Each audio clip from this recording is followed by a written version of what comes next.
जिन्न की मुक्ति। हरिपुर गांव में हरिया नाम का एक आदमी अपनी पत्नी राधा के साथ रहता था। उसने अपने जीवन में कई साल लोगों के यहां काम किया।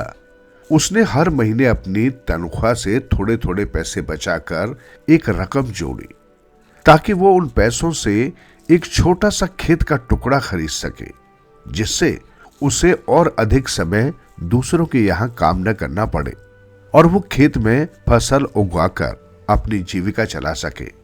हरिया के पास अब जमीन खरीदने के लिए पैसे इकट्ठे हो गए थे, इसलिए उसने गांव के कुछ लोगों से पूछा कि खेती के लिए मुझे जमीन खरीदनी है तो कहां पर मुझे अच्छी जमीन मिल पाएगी जो उपजाऊ हो।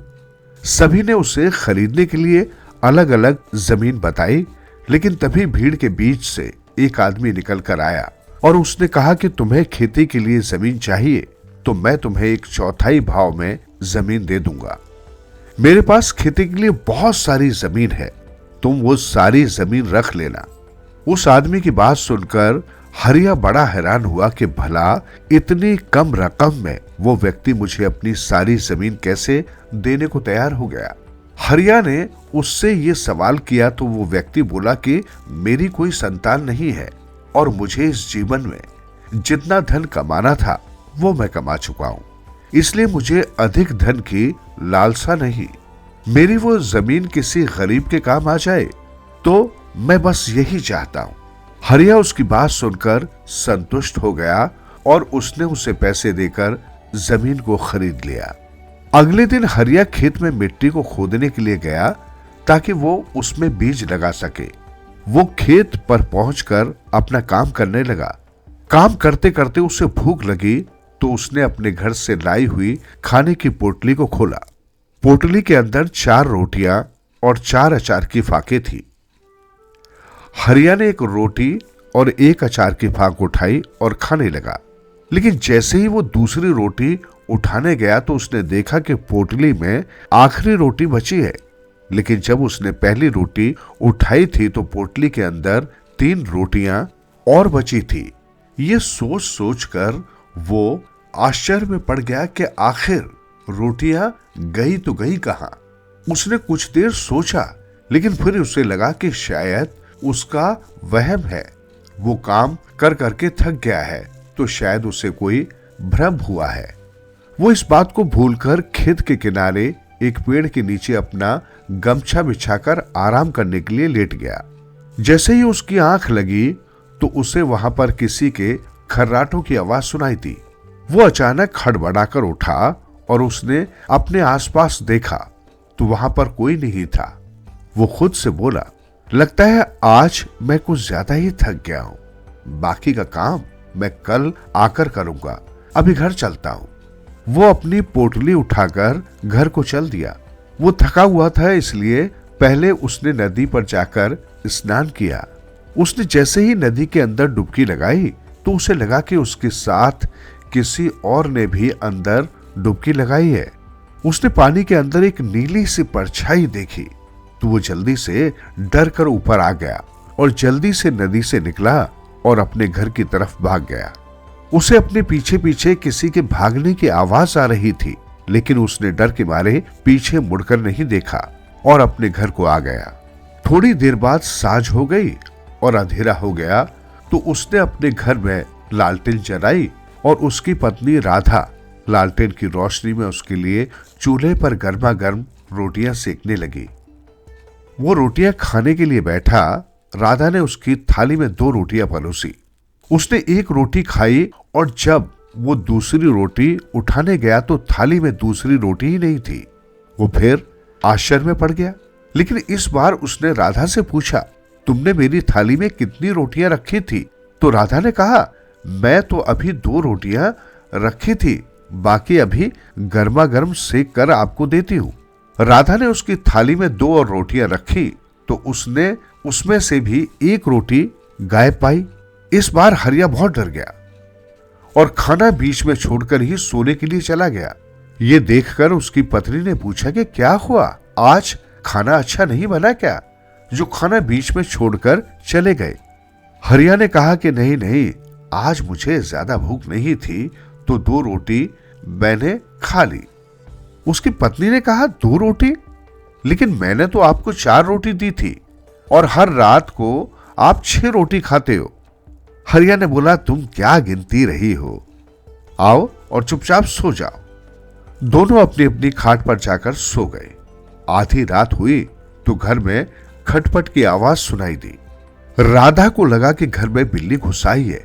वो उठी और खाट के पास में रखी लालटेन लेकर रसोई की तरफ गई तो उसने देखा कि एक बहुत बड़ा जिन रसोई में बैठकर दूध के पतीले से दूध पी रहा है।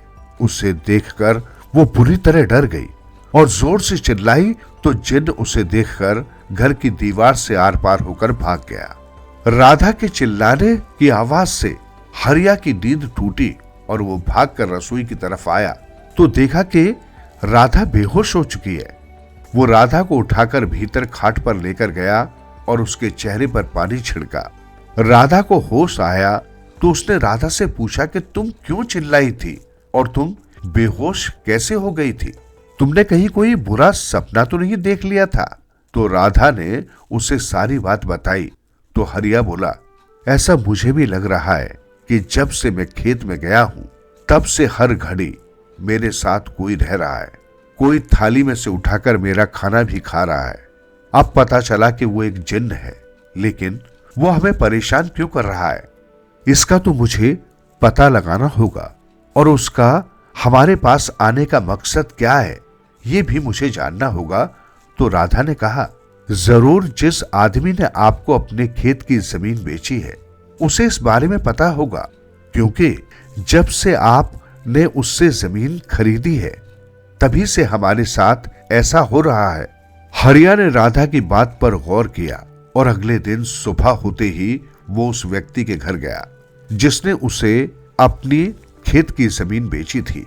उसने उससे पूछा कि आप सच सच बताइए कि आपने अपनी जमीन को मुझे सस्ते में क्यों बेचा? जरूर उसमें कोई दोष था। कल रात मेरे घर पर मेरी पत्नी ने एक जिन्न को देखा।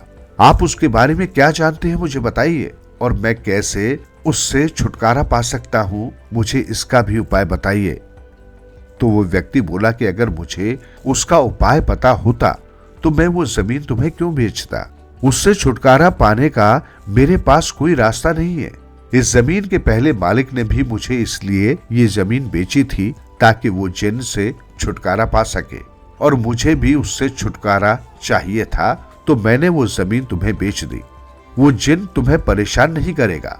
तुम उससे अपनी जो इच्छा मांगोगे वो तुम्हारी इच्छा को पूरा कर देगा, लेकिन बस वो कभी तुम्हारा पीछा नहीं छोड़ेगा। मैं उम्मीद करता हूं कि तुम्हें उससे छुटकारे का कोई उपाय जल्दी ही मिल जाए।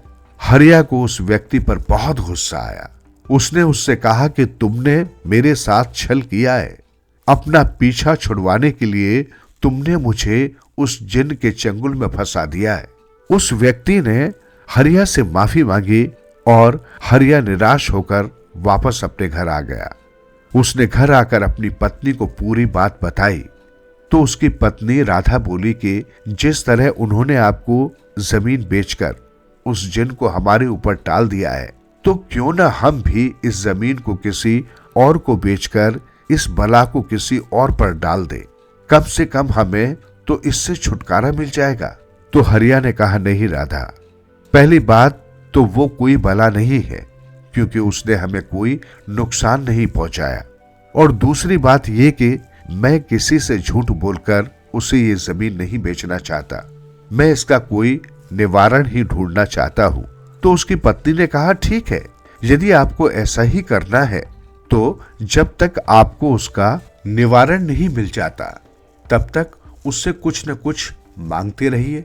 उस व्यक्ति ने कहा था ना कि हम उस जिन्न से जो मांगेंगे वो हमारी मांगे पूरी कर देगा, तो आप जाकर उससे ढेर सारा धन मांग लीजिए। कम से कम हमें इस गरीबी से तो छुटकारा मिलेगा। हरिया ने राधा की बात में हाँ में गर्दन हिलाई और अपने खेत चला गया। वो अपने साथ खाने की पोटली लेकर गया था तो उसने पोटली को खेत की मडेर पर रखा और बोला कि मैं जानता हूं कि तुम यहां पर ही हो, इसलिए तुम मेरे सामने आ जाओ। हरिया ने जैसे ही ये कहा तो वो जिन पेड़ से निकलकर उसके सामने आ गया। जिन बोला, जब तुम जान गए हो कि मैं वही हूं जो कल से तुम्हारे साथ हूं, तो बोलो तुम्हें क्या चाहिए। मैं अपने मालिक की इच्छा पूरी करने के लिए हमेशा तैयार हूं, लेकिन तुम मुझसे सिर्फ अपनी 3 इच्छाएं पूरी करवा सकते हो। इस बात का ख्याल रखना। हरिया ने कहा, ठीक है, अभी तुम मुझे इतना धनी बना दो कि मेरे पास धन की कभी कमी न हो और मेरा धन कभी खत्म न हो। तो जिन बोला, तुम भी बाकी सबके जैसे ही निकले। हर किसी की पहली मांग यही होती है कि उसे कभी न खत्म होने वाला धन मिल जाए। पर कोई बात नहीं, तुम्हारी भी ये इच्छा है तो मैं तुम्हारी ये इच्छा पूरी करता हूं। जिन ने उसकी ये इच्छा पूरी कर दी और उसके घर की तिजोरी में धन का भंडार भर गया। अब वो तिजोरी से जितने भी पैसे निकालता, उसी समय उसके अंदर उतने ही पैसे वापस भर जाते। जिन इसके बदले में उससे 3 वक्त का खाना मांगता तो हरिया उसे 3 वक्त का खाना दे देता। लेकिन परेशानी की बात यह थी कि वो जिन हर समय उसके साथ रहता, जिससे उसकी पत्नी भी परेशान होने लगी। उसने हरिया से कहा कि इस जिन्न से कहो कि इसे आपके साथ रहना है तो सिर्फ खेत में रहे, ये घर तक हमारे पास ना आए। तो हरिया ने ये बात जिन्न से कही तो जिन्न बोला, एक तो मैंने तुम्हें अपार धन का भंडार दिया और अब केवल तुमसे 3 वक्त का खाना लेता हूं और तुम्हारे साथ रहता हूं, तो तुम्हें उसमें भी परेशानी है। ये तो मेरा उसूल है कि जो भी मेरा मालिक होता है मैं हर समय उसी के साथ रहता हूं। अब जब तक मुझे कोई नया मालिक नहीं मिलता मैं तुम्हारे साथ ही रहूंगा। समय बीता और हरिया की पत्नी की तबीयत अचानक बहुत खराब हो गई। उसने कई हकीमों से अपनी पत्नी का इलाज करवाया, लेकिन किसी की दवा से उसे कोई आराम नहीं लगा। तब जिन बोला, अरे तुम क्यों इतने परेशान होते हो? तुम मुझे अपनी दूसरी इच्छा बोलो तो मैं तुम्हारी पत्नी को ठीक कर दूंगा। तो हरिया ने सोचा, अरे हाँ, जिन्न तो मेरी हर इच्छा पूरी कर सकता है, तो मैं इससे अपनी पत्नी की सेहत मांग लेता हूं।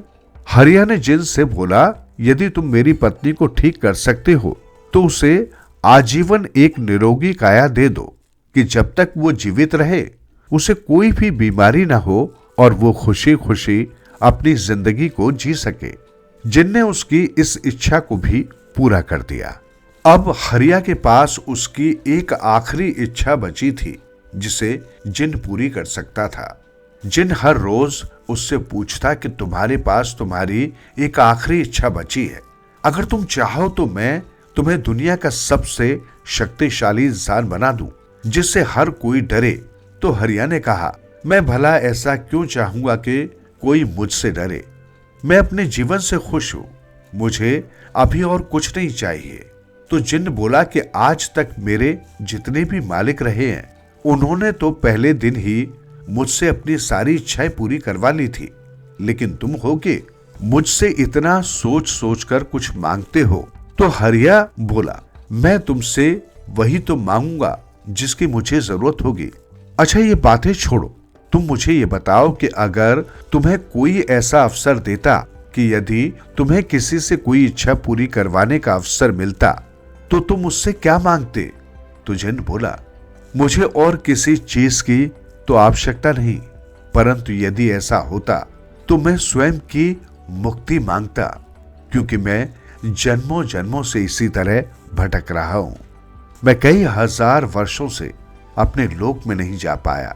यदि मुझे अवसर मिलता तो मैं मुक्त होकर अपने लोक में वापस चला जाता जहां मेरा परिवार है।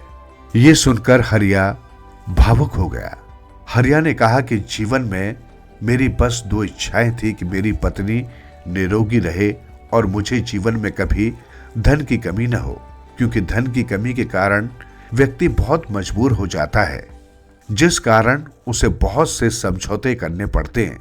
मेरी ये 2 इच्छाएं तो मैंने तुमसे पूरी करवा ली। अब मेरे लिए कोई इच्छा शेष बची है तो बस मैं यही चाहता हूं कि मेरी आखिरी इच्छा से तुम्हें मुक्ति मिल जाए और तुम जो अपने लोक में वापस जाना चाहते हो वहां जा सको। हरिया की ये बात सुनकर जिन रोने लगा। उसने कहा, मैंने आज तक इतने लोगों की इच्छाओं को पूरा किया है, लेकिन उनमें से किसी ने भी कभी मेरे बारे में नहीं सोचा। तुम चाहते तो अपनी तीसरी इच्छा में मुझसे पूरा विश्व भी मांग सकते थे, परंतु तुमने मेरी मुक्ति मांगकर मेरे हृदय को सदैव के लिए अपना गुलाम बना लिया है। तुमने मुझे इस दुख भरे गुलामी भरे जीवन से मुक्त किया है, तो मैं तुम्हें अपनी इच्छा से संसार की सारी खुशियां भेंट करता हूं। तुम्हारे जीवन में कभी कोई दुख, कभी कोई कष्ट नहीं आएगा और तुम जब चाहो मुझे याद करके अपने पास बुला सकोगे। हरिया ने चिन्ह को गले से लगाया और अपनी आखिरी इच्छा पूरी करके उसे ऐसे जीवन से मुक्त कर दिया जिन सदा हरिया का ऋणी रहा और उसने हरिया के बाद भी उसकी होने वाली पीढ़ियों की सदैव हर मुसीबत में रक्षा की।